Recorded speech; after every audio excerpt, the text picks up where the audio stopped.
ഇത് അറിഞ്ഞോന്ന് എനിക്കറിയില്ല.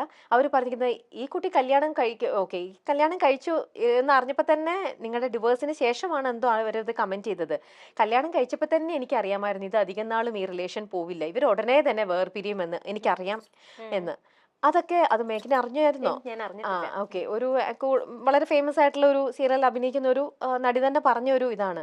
അപ്പൊ ഇങ്ങനെയൊക്കെ കൂടെ പറയുമ്പോഴേ അവരൊക്കെ പറയാണ് നേരത്തെ അവരൊക്കെ എനിക്ക് നേരത്തെ അറിയാമായിരുന്നു എന്നൊക്കെ പറയുമ്പോ ആരാന്ന് എനിക്ക് അറിയില്ല, ബട്ട് അങ്ങനെ പറഞ്ഞിട്ടുണ്ടെങ്കിൽ എനിക്കറിയാം. അത് ഓരോരുത്തരുടെ ഒപ്പീനിയൻ അല്ലേ ചേച്ചി, അതിന് എനിക്ക് അവരെ തെറ്റു പറയാൻ പറ്റില്ല. ഇപ്പൊ ഒന്നുമില്ല, ഒരു ഡ്രസ്സ് എനിക്കിഷ്ടായി, പക്ഷെ അത് വേറെ എല്ലാവർക്കും ഇഷ്ടമാവണമെന്നില്ല. അത് ഓരോരുത്തരുടെ ഒപ്പീനിയൻ അല്ലേ, അതിനിപ്പോ എന്ത് പറയാനാ. ശരി, അത് പോട്ടെ. നമുക്ക് ഈ ഇൻഡസ്ട്രിയിൽ വന്നിട്ട് ഇപ്പം എത്ര വർഷമായെന്ന് ചോദിച്ചു കഴിഞ്ഞാൽ കുഞ്ഞുനാള് മുതല് അമ്മ ഇതിലുള്ളതുകൊണ്ട് അന്ന് മുതല് ഞാൻ അമ്മയുടെ കൂടെ ഒരു സീരിയലിന്റെ ഷൂട്ട്, അമ്മ ആ സമയത്ത് സീരിയൽ ചെയ്തോണ്ടിരിക്കുക, സീരിയലിന്റെ ഷൂട്ടിന് ചുമ്മാ പോയതാ കൂടെ.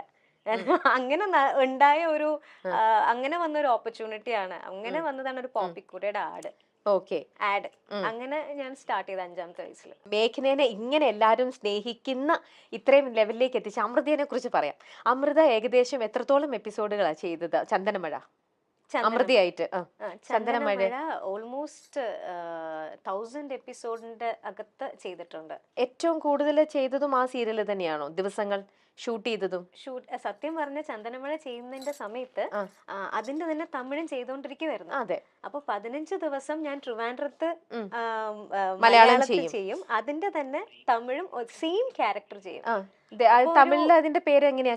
സീത. ചന്ദനമഴയ്ക്ക് പകരം ദൈവം തந்த വീട്. ദൈവം തந்த വീട്. ഇവിടെ അമൃത, അവിടെ സീത. അപ്പോ കണ്ടിന്യൂസ് ആയിട്ട് ഒരു 4.5 ഇയേഴ്സ് ഞാൻ ആ ക്യാരക്ടറായിട്ട് തന്നെയാണ്. ഒരു 30 ദിവസം, ഒരു വർഷത്തിൽ ഒരു 365 ദിവസം ഉണ്ടെങ്കിൽ ഒരു 360 ദിവസവും ഞാൻ സത്യം പറഞ്ഞു കഴിഞ്ഞാല് അമൃതയായിട്ട് ആ ഒരു ക്യാരക്ടറായിട്ട് ജീവിച്ചിട്ടുള്ളത് കൊണ്ട് തന്നെ ഭയങ്കര അറ്റാച്ച്ഡ് ആ ക്യാരക്ടറിന്റെ അടുത്ത്. ഇപ്പോഴും അമൃതന്ന് ആരെങ്കിലും ദൂരെന്ന് വിളിച്ച് ഞാൻ തിരിഞ്ഞു നോക്കൂ. ആണല്ലേ? ഒരു 4-4.5 വർഷം ഞാൻ ആ പേരെന്നെ കേട്ടി. ഇപ്പൊ പുറത്തു പോയി കഴിഞ്ഞാൽ ആരും ആ സമയത്ത് തന്നെ മേഘ്ന വിളിച്ചിട്ടേ ഇല്ല. എല്ലാരും അമൃത അമൃത അമൃത എന്നേ വിളിച്ചിട്ടുള്ളൂ. ഇപ്പോഴും അങ്ങനെ തന്നെയാ വിളിക്കുന്നത്. അപ്പൊ ഒബ്വിയസ്ലി നമ്മള് ആ പേര് കേൾക്കുമ്പോ ടക്കും അറിയാതെ തിരിഞ്ഞു പോകും. അതെ, ഒരു ഓട്ടോമാറ്റിക്കലി നമ്മൾ തിരിഞ്ഞു. എനിക്ക് തോന്നുന്നത് ആ ക്യാരക്ടർ ചെയ്യാനായിട്ട് ആദ്യം മേഘ്നെ അപ്രോച്ച് ചെയ്യുന്നതിന് മുമ്പേ ഫസ്റ്റ് ഒരു നമ്മൾ മരിച്ചുപോയ ശരണ്യ എന്ന് പറഞ്ഞൊരു അല്ലേ ശരണ്യനെ തന്നെയായിരുന്നു അത്. അതിനുശേഷം അത് മേഘനയിലേക്ക് എത്തിയത് എങ്ങനെയായിരുന്നു എന്നറിയാമോ? ഏച്ചിയുടെ വീട്ടിലൊക്കെ ഞാൻ പോയിട്ടുണ്ട്. ഏച്ചിനെ ഞാൻ കണ്ടിട്ടുണ്ട്. ഏച്ചിനെയും ഏച്ചിയുടെ ഫാമിലിനെയൊക്കെ എനിക്കറിയാം. നല്ലൊരു ഏച്ചിയാ. എന്താ പറയാ, ഭയങ്കര പോസിറ്റീവ് ആയിട്ടുള്ള ഒരു ഏച്ചിയാണ്. ഏച്ചിക്ക് സുഖമില്ലാണ്ടായപ്പോഴാണ് ആ സമയത്ത് ഞാൻ കയൽ എന്ന് പറഞ്ഞൊരു മൂവി പ്രഭു സോളമൻ സാറിന്റെ ചെയ്തുകൊണ്ടിരിക്കുക. അപ്പൊ അവിടെയാണ് ഇവര് വന്ന് ജയകുമാർ സാറ് വന്നിട്ട് ഇതുപോലെ കണ്ട് ഇതുപോലെ ഒരു സംഭവം എന്നോട് പറയുന്നതും അവിടെ നിന്ന് നേരെ ഞാൻ തമിഴിലേക്കാണ് ജോയിൻ ചെയ്യുന്നത്, ദൈവം തந்த വീട്. ഫസ്റ്റ് അതാ ഷൂട്ട് ചെയ്തത്? അതെ. അപ്പൊ 60 എപ്പിസോഡ് അവിടെ കഴിഞ്ഞിട്ടുണ്ടായിരുന്നു. അതപ്പോ ആരെടുത്തത്? ശരണ്യ ചേച്ചിനെ വെച്ച് അത് തന്നെയായിരുന്നു എടുത്തത്. ഓക്കെ. അപ്പം അത് ചേച്ചിക്ക് വയ്യാണ്ടായപ്പോഴാണ്. അതെ.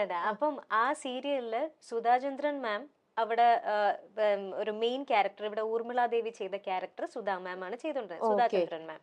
അപ്പൊ മാം ഇവിടെ മൺസ്റ്റാർസ് എന്ന് പറഞ്ഞൊരു റിയാലിറ്റി ഷോയില് ജഡ്ജായിരുന്നു.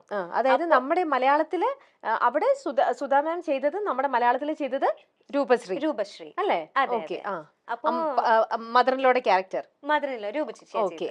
അപ്പോ സുധാ മാം ഇവിടെ ഒരു റിയാലിറ്റി ഷോന്റെ ജഡ്ജായിട്ട് ഇരിക്കുകയായിരുന്നു. ആ റിയാലിറ്റി ഷോയിൽ ഞാൻ പെർഫോം ചെയ്തിട്ടുണ്ടായിരുന്നു.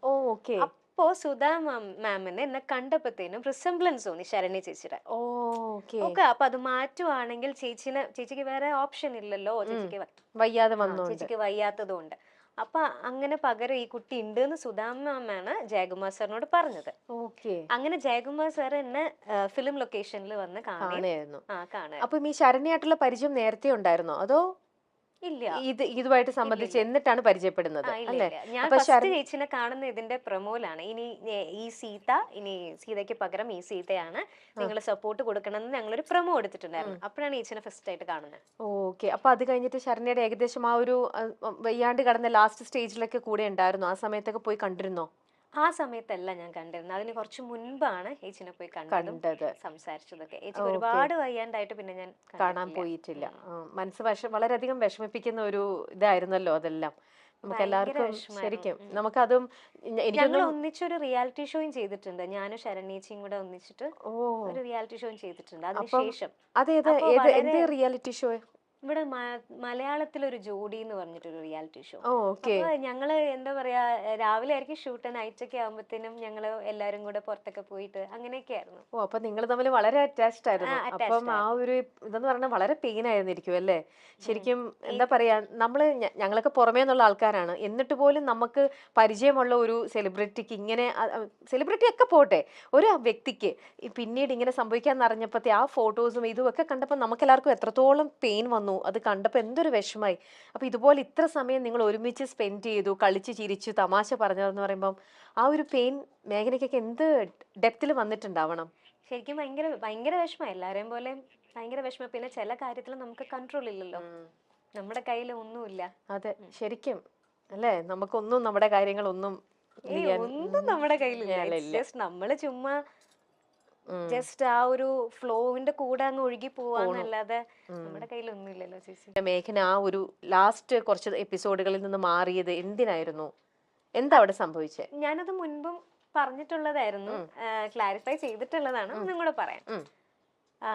ആക്ച്വലി കല്യാണമായിരുന്നു ആ സമയത്ത്.